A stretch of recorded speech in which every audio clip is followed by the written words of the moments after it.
জলপাইগুড়িতে দুর্যোগের ধাক্কা, ঝড়ের ক্ষতচিহ্ন। হাসপাতালে এখনো আহতদের ভিড়। মাথার ছাদ হারিয়ে অসহায় বহু মানুষ। প্রায় ৫,০০০ বাড়ি কম বেশি ক্ষতিগ্রস্ত বলে জানিয়েছেন মুখ্যমন্ত্রী। ৫,০০০ বাড়ি নষ্ট হয়েছে মোট, এটা আমাদের হয়ে গেছে সার্ভে। তার মধ্যে সবচেয়ে বেশি দেখো পুরোপুরি ক্ষতিগ্রস্ত আছে, অর্ধেক ক্ষতিগ্রস্ত আছে, ছোট ক্ষতিগ্রস্ত আছে। আমি দুদিন ধরে বসে কাজটাই করলাম। কী করতে হবে না করতে হবে সব আলোচনা হয়েছে প্রশাসনিক স্তরে, আর সবাইকে কিটসও দিয়ে দিচ্ছে প্রশাসন। এটা হচ্ছে তার মধ্যে থালা, বাসন, বাড়ি, কড়াই, ওই যে ডিটেলসটা থাকে ডিজাস্টারের। আর ডিজাস্টারের প্রিন্সিপাল সেক্রেটারি দুষ্মন এখানে আছে। দুষ্মন দাঁড়িয়ালের সাথে কালকে আমার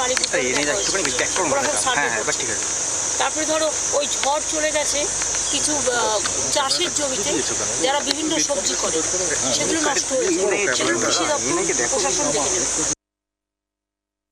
মুখ্যমন্ত্রীর কাছে ওখানে ভোট করতে, নির্বাচন করতে, ভোটের প্রচার করতে ওখানে পড়ে থাকবেন, ঘুরবেন, ফিরবেন, হাত জোর করবেন, কত কান্নাকাটি করবেন।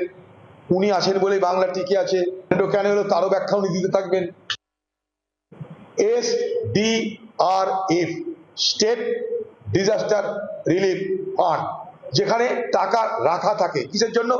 প্রাকৃতিক বিপর্যয়ে মোকাবেলা করার জন্য। না কেন্দ্রের কাছে যেতে হবে, না বাজারে যেতে হবে, টাকা রাখাই আছে। সেই SDRF ফান্ডের টাকা এখনো পর্যন্ত তাদের জন্য বরাদ্দ হলো না কেন? এরকম হতে পারে হয়তো প্রাকৃতিক বিপর্যয়ের টাকা ভোটের জন্য লক্ষ্মীর ভান্ডারে ট্রান্সফার করে দেওয়া হয়েছে, কারণ লক্ষ্মীর ভান্ডারে টাকা ছিল না। প্রাকৃতিক বিপর্যয়ের নাম টর্নেডো, ঘূর্ণিঝড়, ধ্বংস হয়ে গেছে জলপাইগুড়ি, ময়নাগুড়ি বিস্তীর্ণ এলাকা। কিন্তু আপনার SDRF এর টাকা এক, তার পাশাপাশি ডিজাস্টার রিলিফ যে ফোর্স, ফান্ড এবং ফোর্স কোথায়?